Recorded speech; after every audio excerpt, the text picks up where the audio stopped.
Hello there, friends. It's Miss Holmes here again, coming to you from my happy place, my beautiful kindergarten classroom, room C2, right here at Jack London Elementary School, also known as home of the cutest little class in town. Now, before I share another awesome October treat for you today, I'd like to remind you, friends, that I still need your help. I need you to please subscribe to my YouTube channel. If you could go ahead right now and just push that subscribe button below, you will help support me so I can keep recording all these fabulous stories and sharing them with lovers of literature everywhere, from bigs to littles alike. So thank you for all your support, friends. This is an adorable story. I'm so excited to read it to you today.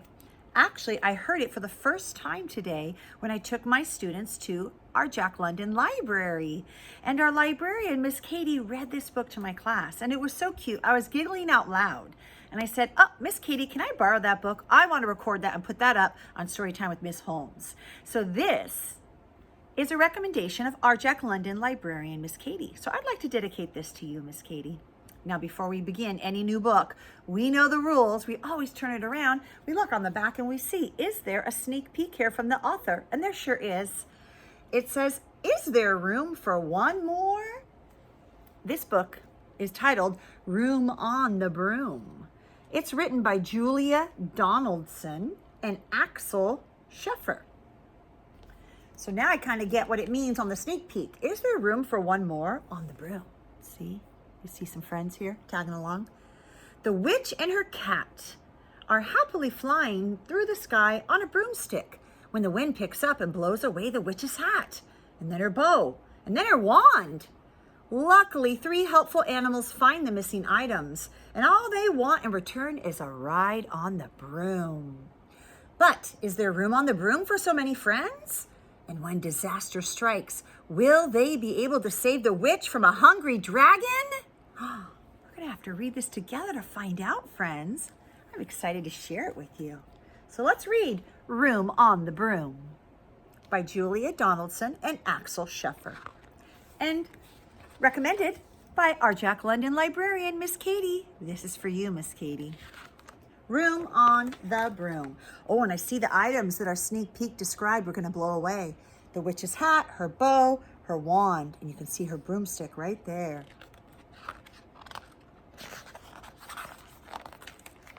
There we go, our title page that just shows us the title of our story one more time. Room on the Broom. The witch had a cat and a hat that was black, and long ginger hair in a braid down her back. How the cat purred and how the witch grinned as they sat on their broomstick and flew through the wind. But how the witch wailed and how the cat spat when the wild wind blew so wildly, it blew off the hat. Uh-oh. "Down!" cried the witch, and they flew to the ground. They searched for the hat, but no hat could be found. And then out of the bushes on thundering paws, there bounded a dog with a hat in his jaws. Ah, he's returning her hat. He dropped it politely, then eagerly said, as the witch pulled the hat firmly down on her head, "I am a dog as keen as can be.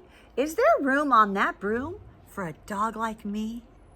"Yes," cried the witch, and the dog clambered on. The witch tapped the broomstick and whoosh, they were gone. See that? The dog gets to ride now.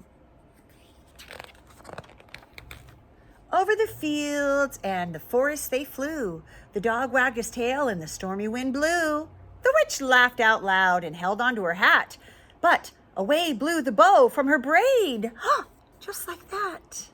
Uh-oh. There it is, blowing away.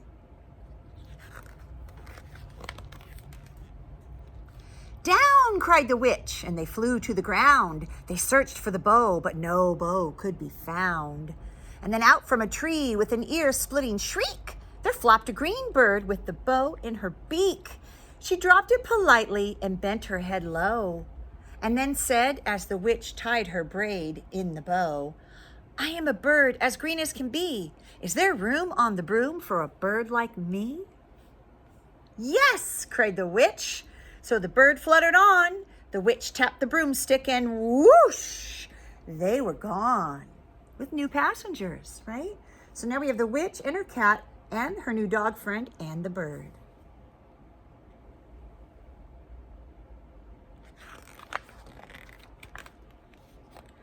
Over the reeds and the rivers they flew. The bird shrieked with glee and the stormy wind blew. They shot through the sky to the back of beyond. The witch clutched her bow but let go of her wand. Uh-oh. Down, cried the witch, and they flew to the ground. They searched for the wand, but no wand could be found. Then all of a sudden, from out of a pond leaped a dripping wet frog with a dripping wet wand. Oh, right there. He dropped it politely and then said with a croak, as the witch dried the wand on a fold of her cloak. There. I am a frog as clean as can be. Is there room on the broom for a frog like me? Yes, said the witch. So the frog bounded on. The witch tapped the broomstick and whoosh, they were gone. Over the moors and the mountains they flew. The frog jumped for joy. And yeah, he's having a great time. Yeah.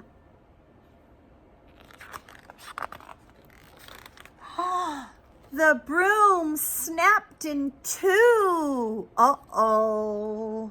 Down fell the cat and the dog and the frog. Down they went tumbling into a bog. The witch's half broomstick flew into a cloud, and the witch heard a roar that was scary and loud. Oh, no. Oh, this is the roar that was scary and loud. It's a fire-breathing dragon.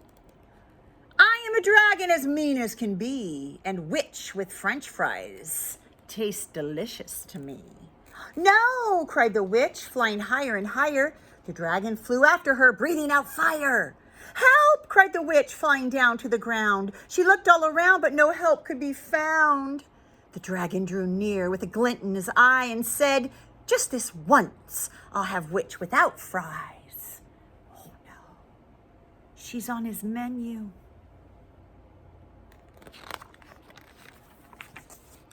But just as he planned to begin his feast, from out of a ditch rose a horrible beast. It was tall, dark and sticky, and feathered and furred. It had 4 frightful heads. It had wings like a bird. And its terrible voice, when it started to speak, was a yowl and a growl and a croak and a shriek. It dipped and it squelched. Oh, and it strode from the ditch. And it said to the dragon, buzz off! That's my witch. Love that part.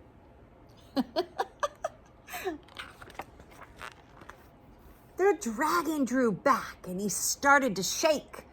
I'm sorry, he spluttered. I made a mistake. It's nice to have met you, but now I must fly. And he spread out his wings and was off through the sky. Oh, they scared the wits out of that dragon. And then down flew the bird, and down jumped the frog, down climbed the cat, and phew, said the dog, and thank you, oh thank you, the grateful witch cried. Without you, I'd be in that dragon's inside. And then she filled up her cauldron and said with a grin, find something, everyone, then throw something in. So the frog found a lily, the cat found a cone, the bird found a twig, and the dog found a bone. They threw them all in, and the witch stirred them well, and while she was stirring, she muttered a spell. Iggity, ziggity, zaggity, zoom! And then out rose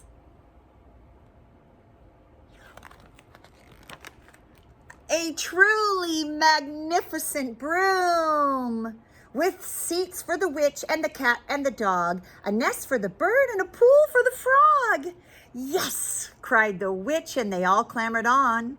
The witch tapped the broomstick, and whoosh, they were gone. Oh, on a new and improved broomstick with room for all. I love it.